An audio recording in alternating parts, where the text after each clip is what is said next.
The Central Bank of Nigeria says the current payment system architecture in the country is characterized by innovative products and services via various payment platforms, significant growth in volume and value driven by deliberate policy actions, adoption of new technologies for deployment of products and services, large number of customers requiring payment solutions, and fintechs competing with existing banks in providing needed payment services. The outlook for Nigeria's payment ecosystem looks good, providing huge opportunities for economic revival and growth. Earlier this week, the Corporate Communications Department of the Central Bank of Nigeria played host to finance correspondents and business editors in Calabar, Cross River State, where issues around the prospects, challenges, and opportunities of implementing a robust payment architecture were examined and discussed extensively with industry experts. We have details of the event in today's package. That's in a moment. Stay with us.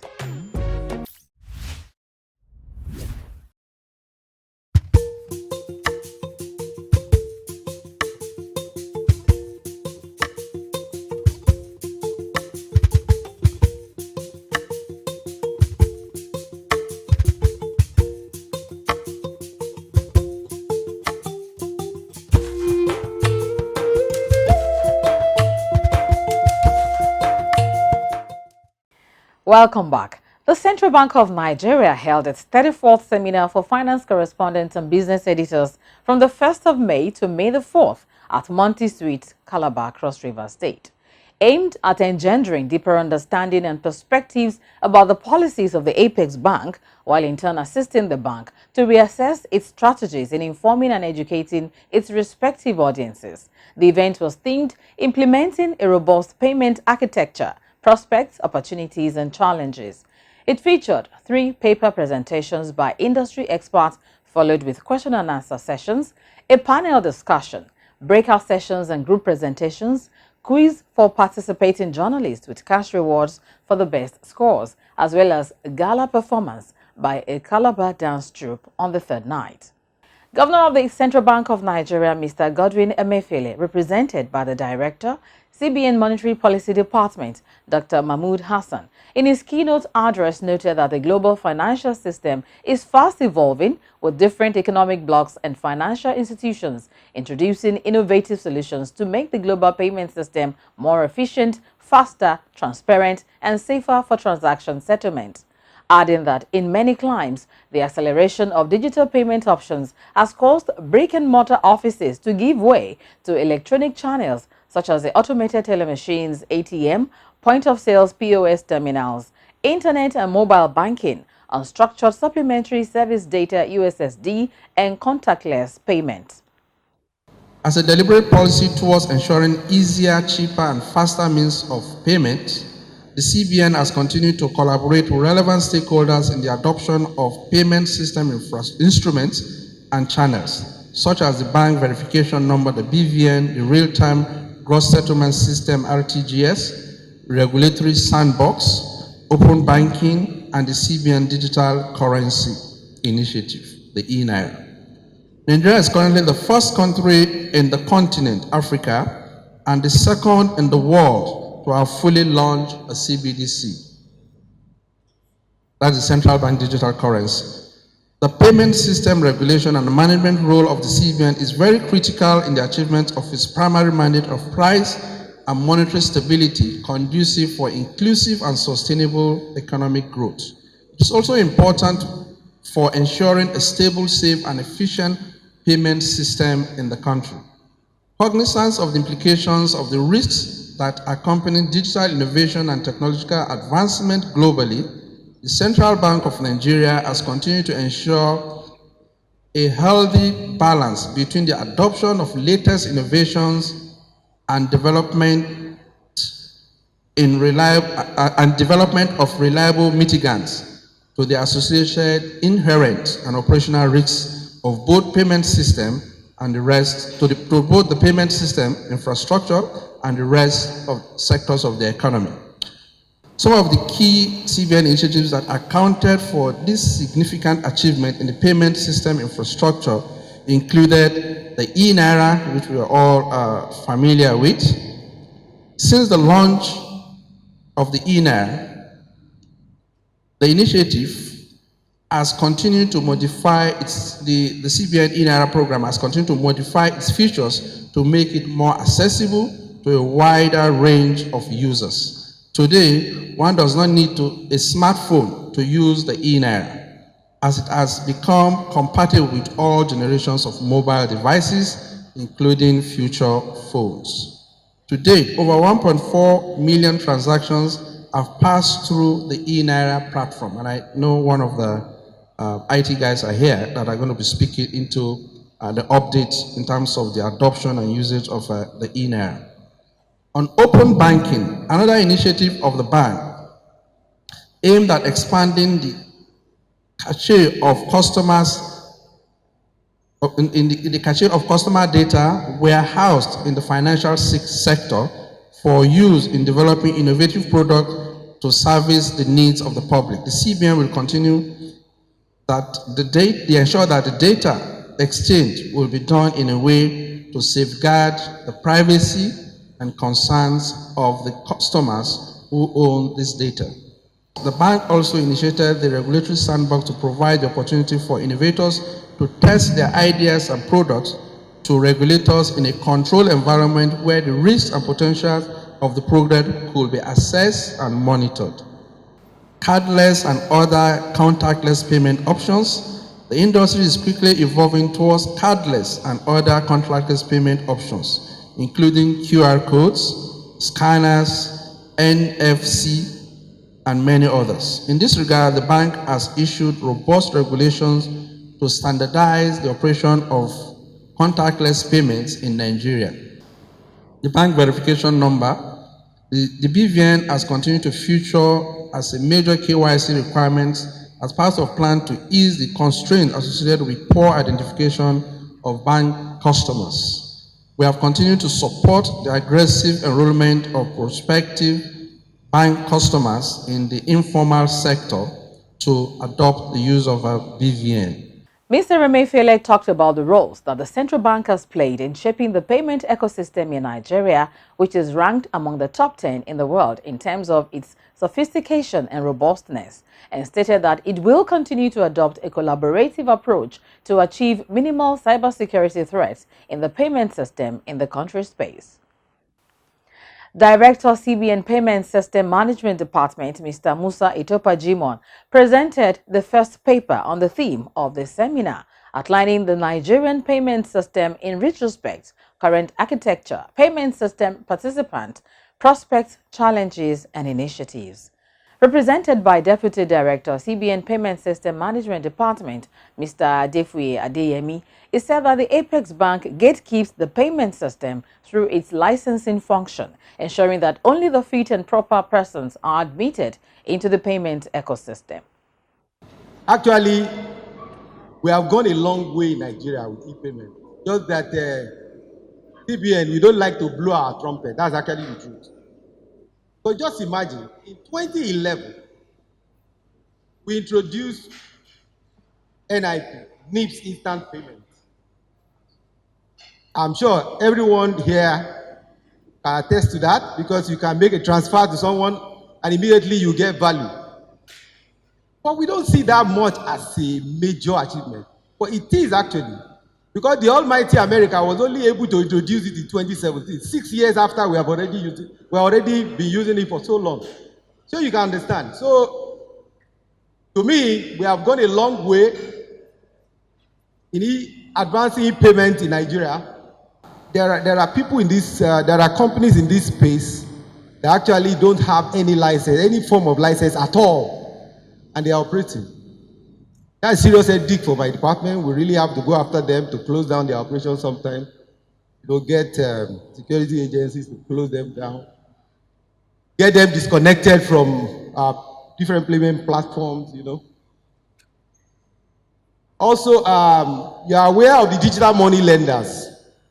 These ones are a major headache. Why are they a major headache? They are actually licensed by the governor of their state. You now wonder, what's the business of governor in licensing a payment solution provider? But they have a responsibility in the system because they're actually offering micro loans to small and medium scale enterprises. So we are thinking of how to bring them in. We are thinking of how whether they can self-regulate themselves because they create a lot of embarrassment for a lot of people. So we have the challenges. So what's CBN doing to actually combat some of them? That's some of the things we are doing. So we'll start with the fraud. For cybersecurity, we actually adopted a collaborative approach to actually tackle fraud. And some of those approaches that you can see there, we set up the Nigerian Electronic Fraud Forum. This is actually a forum of CBN and external stakeholders. Sit down in a forum and discuss the trends, the strategy used by fraudsters, and we also create a platform where payment service provider can log on to and report their fraud and can also learn from the fraud that happened to other payment service providers. So the central reporting portal for fraud is located at NIPS. CBN also have a policy, a guideline on cyber security framework that all payment service providers must be in compliance with to actually drop the level of their fraud. We set up the BBN framework in 2014. Yeah, 2014. So these are the other initiatives. 6 years ago, CBN saw the need to actually form a department called Payment System Management Department to actually focus on payment service providers because their activity has become so important and so critical. I can assure you, some of those payment service providers today, they have more money than banks. You will not believe it, but they do. Because of their nature. The tendency for fraud to happen on their platform is very high. So they need to be closely monitored and closely watched, to ensure that they are compliant with all our policies, all our framework, all our guidelines. So during our on-site and off-site supervision of these payment service providers, we insist on them having a business continuity plan, disaster recovery plan, because they are so critical and sensitive to the payment industry. I assure you, just like you have systemically important banks, you have systemically important payment service providers now that if anything happens to them, Nigerians will feel it. So they need to be monitored closely. So we also encourage them not to have a key man risk, someone that is responsible for almost everything. If he's not around, nothing will happen. Who can do this? Is this person? Who can do this? This person? No. The Chief Executive Officer, eTransact International PLC, Mr. Niyi Toluwalokpe, presented the second paper on designing and implementing a robust payment architecture, a super fintech's perspective.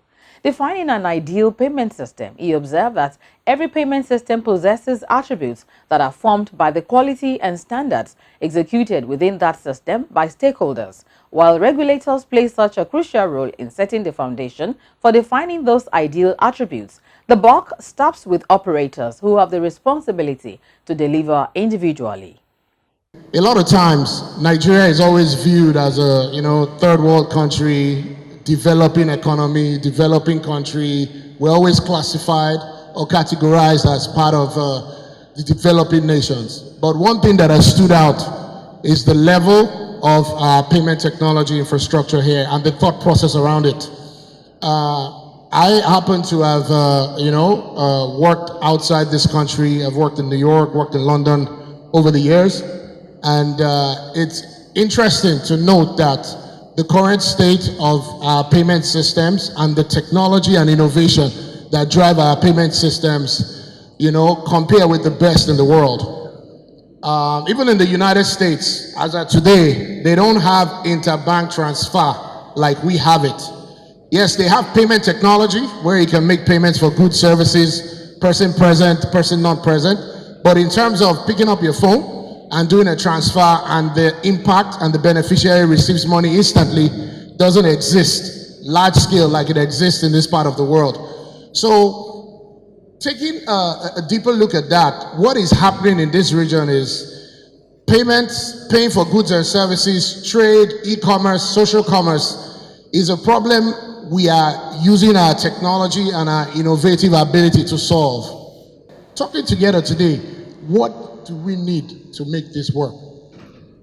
I'll explain it in a few slides. I want us to look at it from the concept of the critical success factors to having a robust, ideal payment system for the future. Infrastructure, critical. Regulation, compulsory. Talent, you can't do without talent because it's the talent that build the systems. And capital, you need capital to provide the infrastructure to encourage the talent to build it. And once you have the infrastructure built and you have the talent building it, then the regulators will do what they can do and what they're supposed to do to make it an even playing ground, secure playing ground, standard operating procedure compliance playing ground for everybody. Infrastructure is critical. We've talked about the experience in the first quarter of the year. We've talked about history, how transaction processing capacity grew from 30 trillion to 600 trillion in 5 years. Infrastructure made that happen. Infrastructure is growing and it needs to continue to grow. It's a critical success factor that will drive the ideal payment system we want. We have to invest in infrastructure. We cannot go cheap on it. Regulation, you need the regulators. Sometimes it could be hard, but what regulators do is to set the foundation and the standard operating protocols that allows free and fair competition and operations within any sector. And once you have a regulator that has the foresight and that is, has things ahead, like our CBN does a lot of the time, then you know that what you have is a fair platform to drive the innovation that you roll out of your infrastructure. Very, very critical. And the engagement, we have papers presented, we have guidelines sent out to key operators, we have scenarios and seminars and workshops where they take feedback on those guidelines, and then we have situations where all the feedback are taken, reviewed, and the guidelines and frameworks are published. I think that's working very well for us now as a country. But like I said, everything you do, there's got to always be room for improvement. So I believe that the regulatory aspect of this will always continue to grow and improve. Talent. The fastest technology today is what we do is, how do I say this in the least most confusing way? What we do today is a sector that is suffering the most in terms of brain drain, talent loss, the jackpot syndrome, because everybody and anybody that has money is willing to pay and overpay young, smart Nigerian developers to sit anywhere in the world and build out solutions and services for them. Capital. Without money, you can't do anything. Without money, you can't buy infrastructure. Without money, you can't pay for talent. Without money to buy infrastructure and pay for talent, there's nothing for regulators to do. So you don't have an industry. So these are critical factors that work together that would define an ideal payment system. Speaking from a media perspective, Mr. Anthony Osai Brown, Bureau Chief at Bloomberg Media, in the third paper presentation, examined why a broken payment system is news.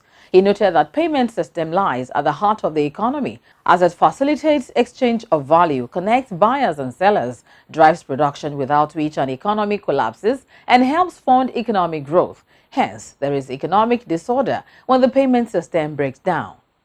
So when a payment system works perfectly, it's not news. Sometimes the government gets angry that we don't report good news.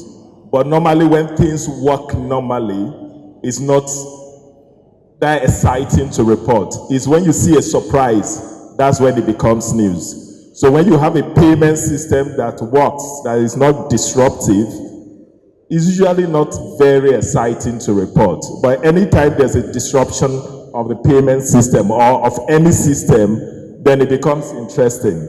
What happens when the payment system breaks down?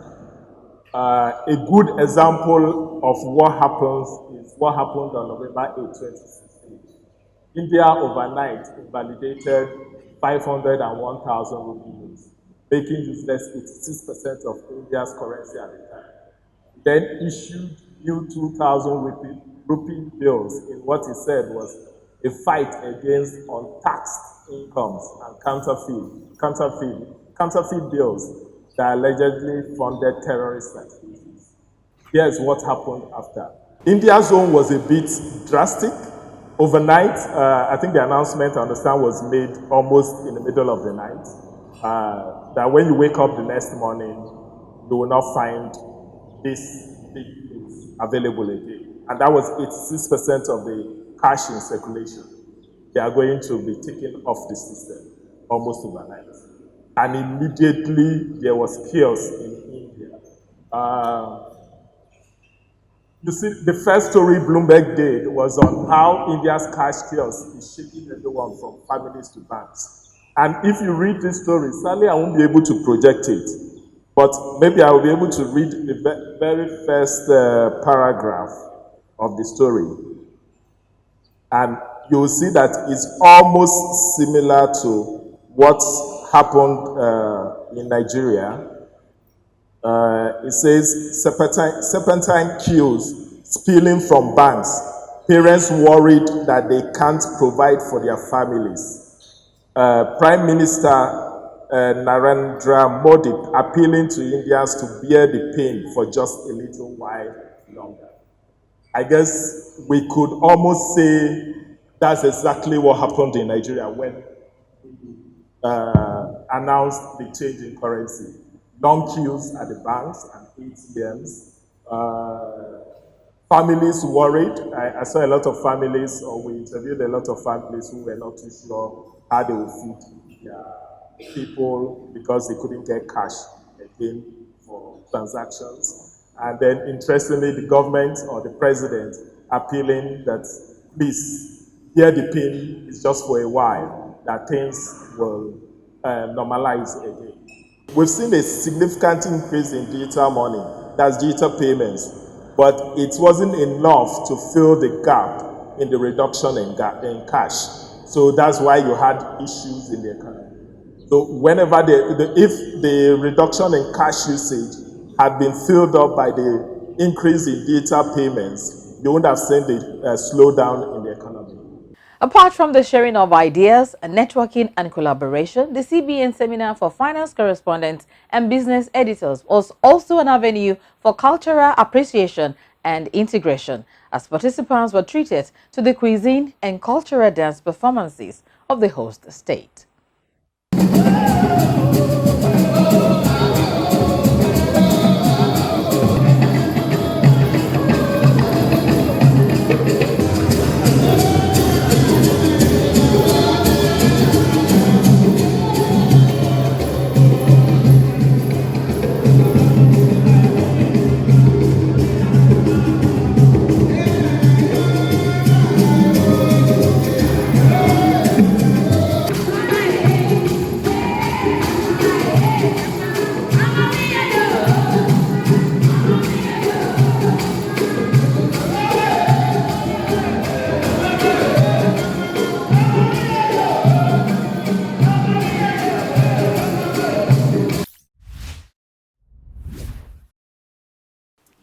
That's the package from the CBN this week. Be careful not to fall for any fraudulent recruitment portal or loan schemes advertisement purportedly from the Central Bank of Nigeria.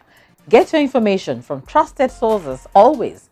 Report unresolved banking issues to the CBN Consumer Protection Department using the email cpd@cbn.gov.ng. Attach relevant documents. Call the CBN Contact Center on the phone line +234 700 22 55 226. Local queries may apply. Write to us through the email address fromthecbn@gmail.com. Follow us on Facebook, YouTube, Instagram, and Twitter for updates and to watch uploaded episodes of the program. We invite you to join us again next time I'm William Isi Dada. Stay safe and bye for now.